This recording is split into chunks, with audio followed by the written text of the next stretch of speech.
Gravitas, co-presented by Skoda. Kushak, choose what really matters. In fact, there's a whole ministry in place to suppress women, to beat them in public. It's called the Ministry for Promotion of Virtue and Prevention of Vice. During the late 1990s, it was Afghanistan's most feared ministry.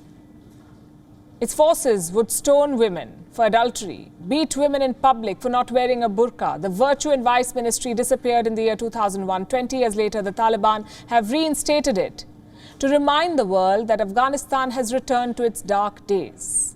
Here's a report. A nightmare has returned. It is called the Ministry for Promotion of Virtue and Prevention of Vice.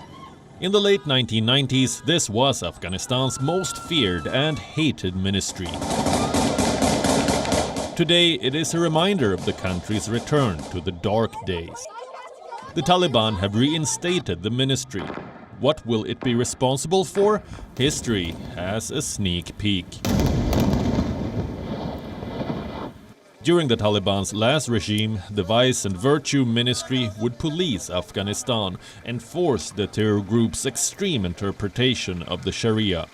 Its forces would patrol the streets, beat and arrest Afghans for listening to music, for not wearing a burqa, for not keeping a long beard. It would beat women in public for not being accompanied by a male relative, or, God forbid, showing their hands or wrists. The Vice and Virtue Ministry was also in charge of dishing out punishments.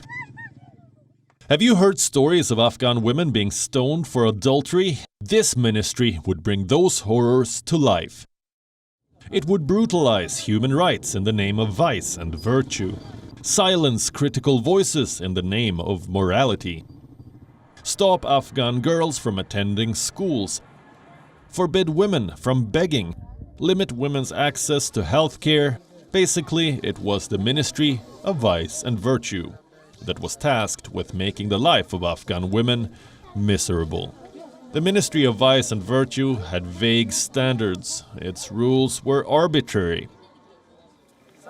When the Taliban lost Kabul in 2001, this ministry disappeared.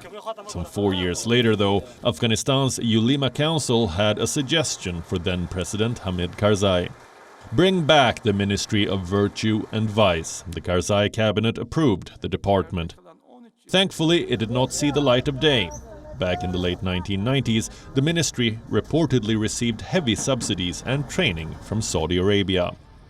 Riyadh, too, has a commission that goes by the same name. What is its job? To quote-unquote monitor social behavior, proper dress and gender segregation. Also prevent witchcraft, sorcery and vices. In 2008, members of the committee arrested an American woman in Riyadh. What was her fault? The woman met with her male colleagues in public. In 2015, members of this committee stormed a birthday party in Buraida. Why? Because they thought some attendees in the all-male party had hairstyles that could promote homosexuality. In short, this is what awaits Afghans. And they know this far too well. The Taliban have reinstated repressive agencies after promising reform. The Ministry of Vice and Virtue is a reminder to the world that the Taliban have not changed. Bureau Report, WION, World is One. WION is now available in your country. Download the app now and get all the news on the move. Gravitas, co-presented by Skoda. Kushak, choose what really matters.